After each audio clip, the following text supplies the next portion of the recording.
Hi, welcome to my third video discussing the prompts for the Popsugar 2021 reading challenge. I'm really sorry this video is late. It should have been out a day or two after the others, but we had a really major family emergency and literally I just dropped everything. And this has been the first chance to get back to doing something with YouTube. So sorry, I have discussed it over on Instagram on a quick video if anyone's interested, but I'm just going to crack on with this video for now and let's look at the prompts. So we finished the last video on prompt 26, which was the oxymoron prompt. So prompt 27 is to read a book about fresh starts or do-overs. For this prompt, I am going to read, it's a quite new release actually. It's called Leave the World Behind by Ruman Alam. I've actually got this as an ARC, but as with YouTube, I'm behind with NetGalley ARCs as well. So this, a very brief synopsis of this book is, there's a couple who rent a cabin from this family to just go away for like a quiet weekend in the woods, away from, like technology basically. They're having like a technology detox, getting back to nature, all that kind of stuff.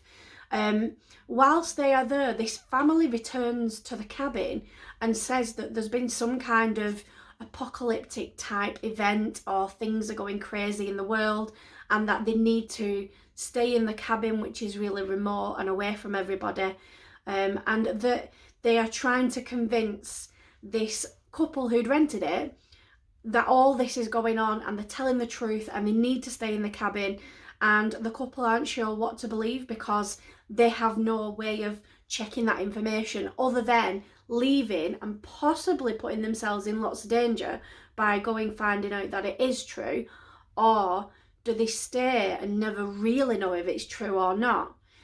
So that sounds really intriguing, and I think this cover just looks, it kind of looks creepy, but it kind of doesn't. I don't know, just the cover really gets me.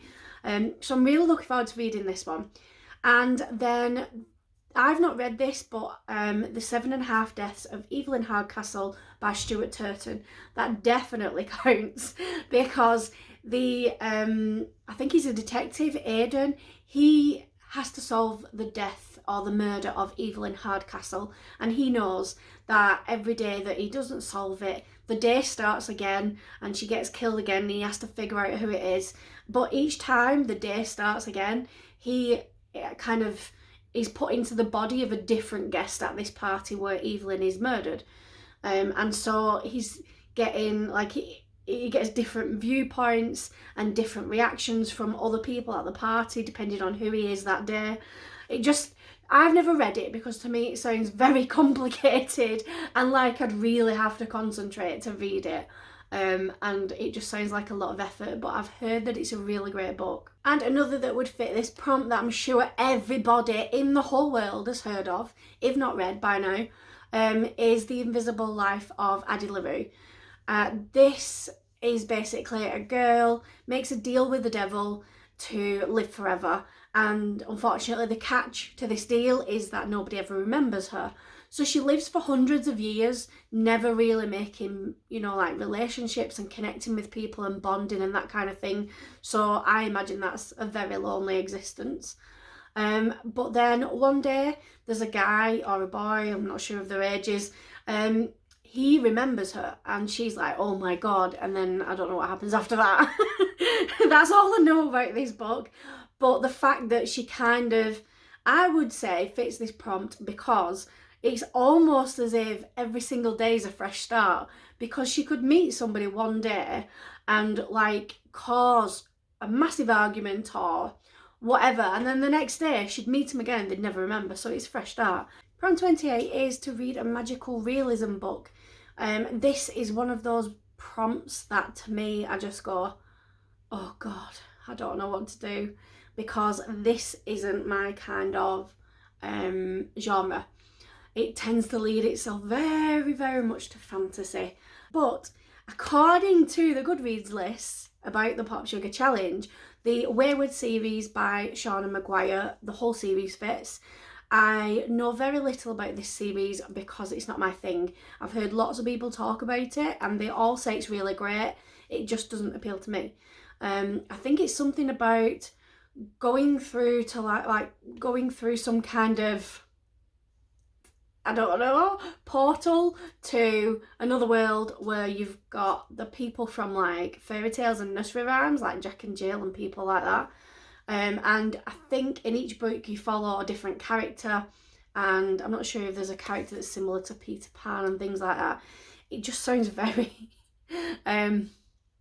too much for me. But if you have those books on your radar, then one of those will definitely fit in this prompt.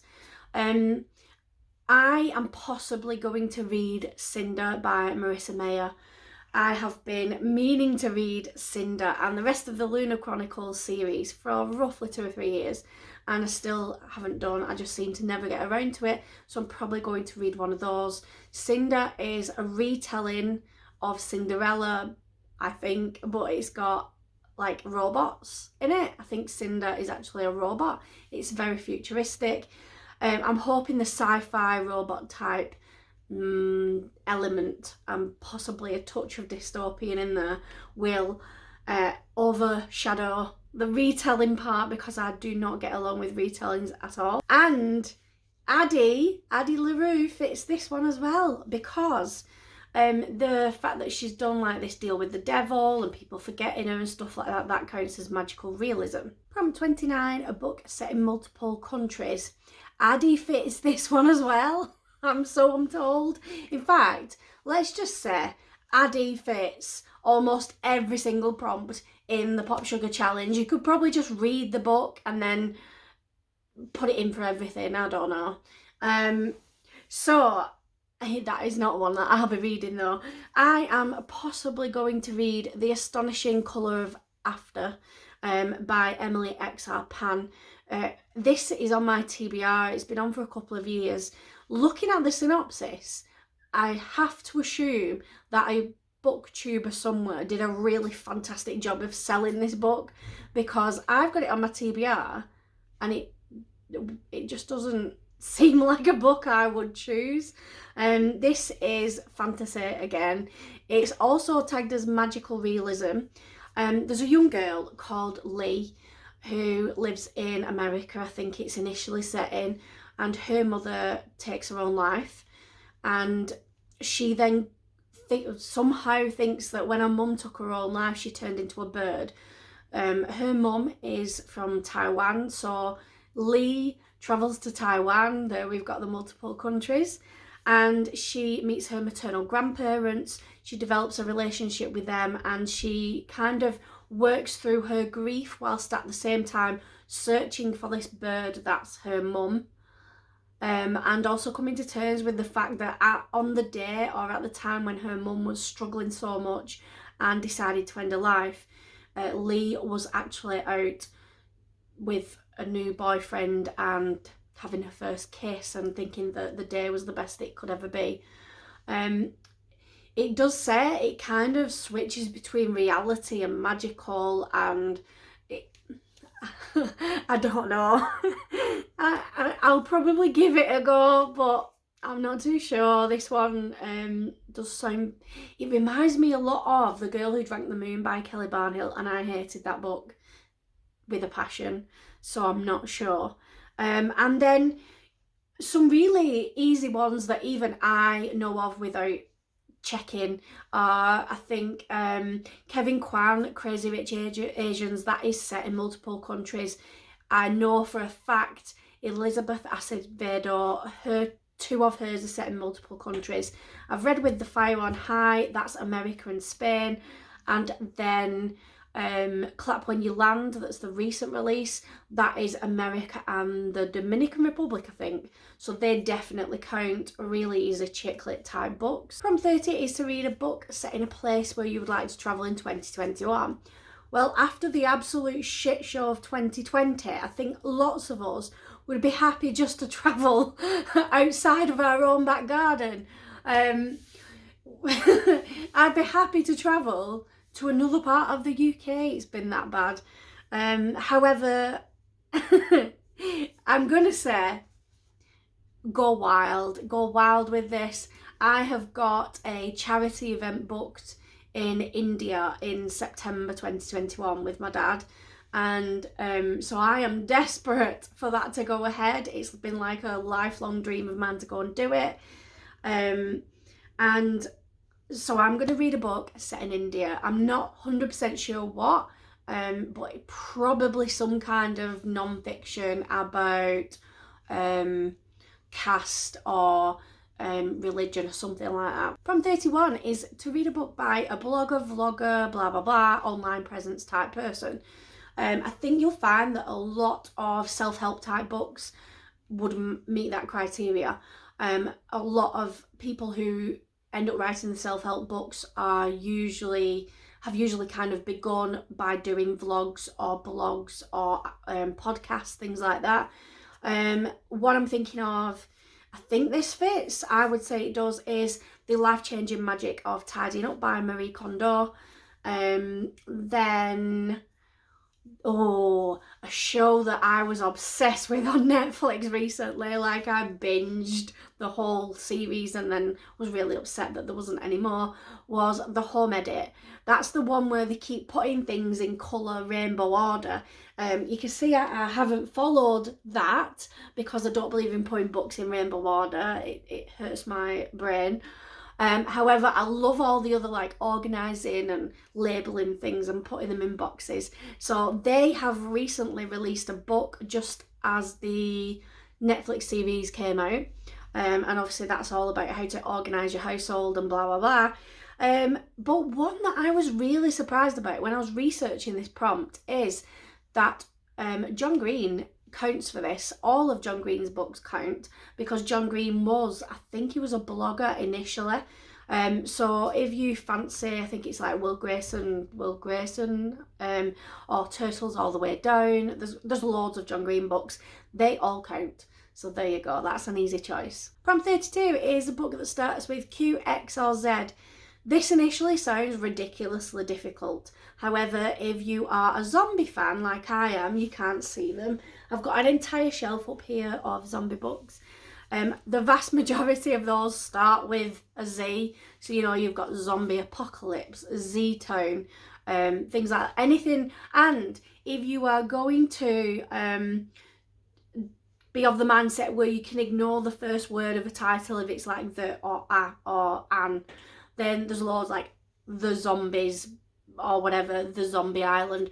If you aren't into that kind of stuff, you can go for things like anything where it's got Queen, so The Queen blah blah blah, or The Queens, or A Queen. So and then one that I really wanted to recommend that does meet this, that isn't like one of those books, is it's literally just called Q by Christina Dolce. I read this as an ARC earlier in the year. It's a little bit the Handmaid's Tale type thing. It's quite dystopian. There's like a ruling patriarchy, and basically people are given a value to society based on their IQ. So the society undertakes all this testing every month, I think it is, and you know, as long as you get the good scores, then you're fine. You go to, you know, you kind of live a normal life basically. You get to go to school, have a good job, etc. If you fall below this required standard, you are then sent off to these kind of work camps. They're a bit like kind of like slave camps basically, because you don't get paid for being there. And what they say is that you can kind of work your way out of them. However, nobody's ever seen that happen. People who get sent there just literally never get seen again. They're not allowed any contact with the families in case they, you know, like bad influence on them, and they all drop their test scores.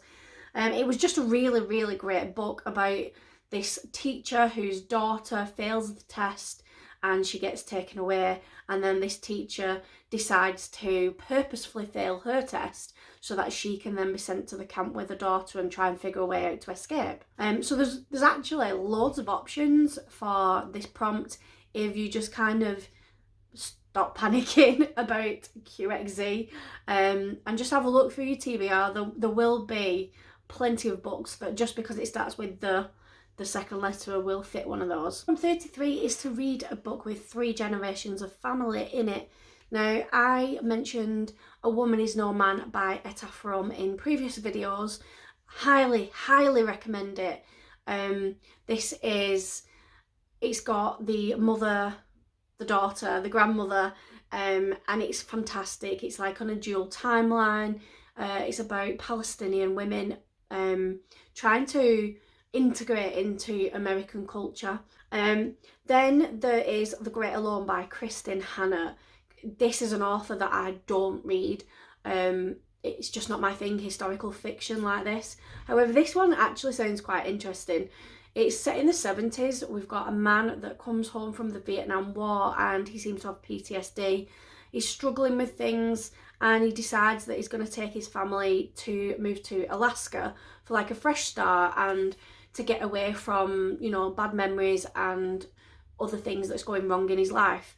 It all sounds great. The family think this is going to be a great thing, you know, a new town, new people, etc. However, they're in a place where they get, well, you know, snow obviously, and they end up kind of spending, I think it's like 18 hours a day trapped inside the house or cabin, whatever you want to call it, because of the snow and the bad weather and, you know, the fact that it's dark quite a lot.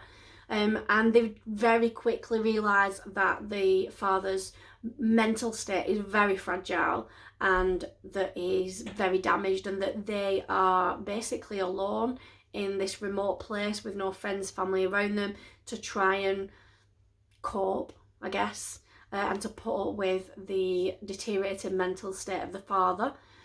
So that sounds cheery. And then the third one is a YA book that I read this year and I really, really enjoyed it. It's called You Should See Me in a Crown by Leah Johnson.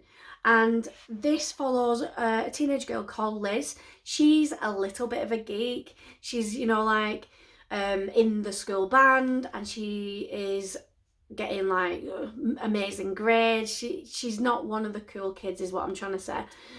She is hoping that her scholarship to university or college, I think they call it in America, is going to come from her musical instrument and the fact that she's in a band, and because she is basically, you know, she thinks she's too black and too poor to go to college. They don't live in poverty, but they've not got money, the family. Unfortunately, she does not receive that scholarship, and without it she can't go to college, so she has to find another way. And she very quickly realises that the homecoming queen and the homecoming king, obviously, whoever is that, they end up receiving a full scholarship to the college of their choice.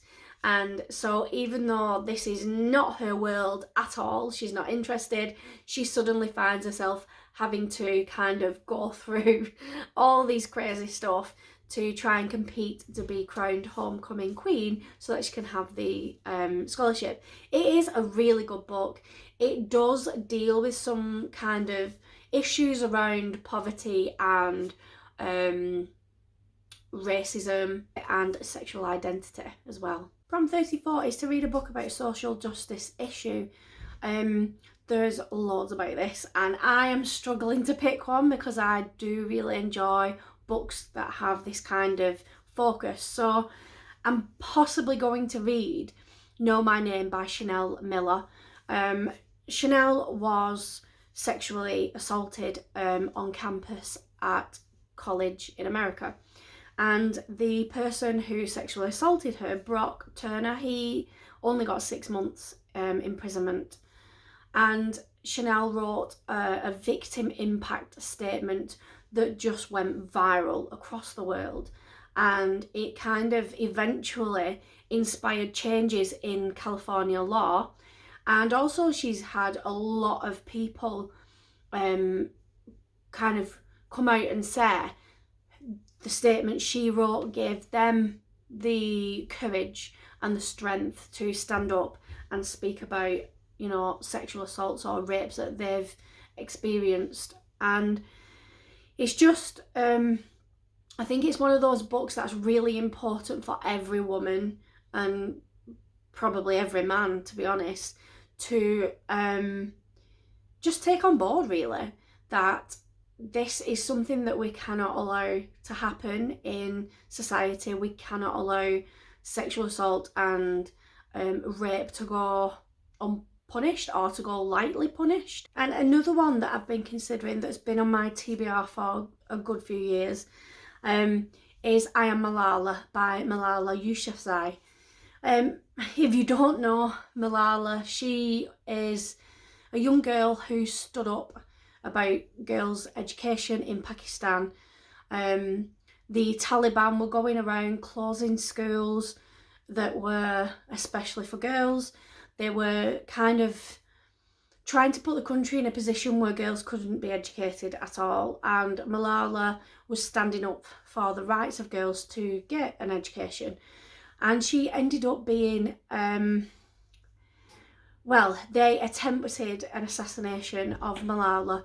The Taliban actually shot her at point blank range in the head, and nobody expected her to survive that. By some miracle, I have no idea how, Malala did survive, and she has gone on to, I guess, speak out even more. It just backfired on them. She is a political activist now for Pakistan. She's well known all around the world. She has fought for the rights of girls in Pakistan and other similar countries since then. And this book is the story of how she ended up being, I guess, like a spokesperson against the Taliban, and about the attempted assassination and then what she's gone on to do since. Prompt 35 is to read a book in a different format. It doesn't just mean physical ebook, audiobook. You could have things like a book that's written in prose, or a book that's written as a diary, or even a book that's written in kind of multimedia format, or you know, like Illuminate, where you get like interviews, transcriptions, and then it's kind of like the weird writing that's from the AI. If you've read it, you know what I mean. It just means a book that's written in any way that you don't normally, as in that isn't your major kind of way of reading. Even a graphic novel, if you don't read loads of those, it's actually not a bad prompt to fill that one. And then prompt 36 is a book that has less than 1,000 reviews, that's the important word. Less than 1,000 reviews on Goodreads.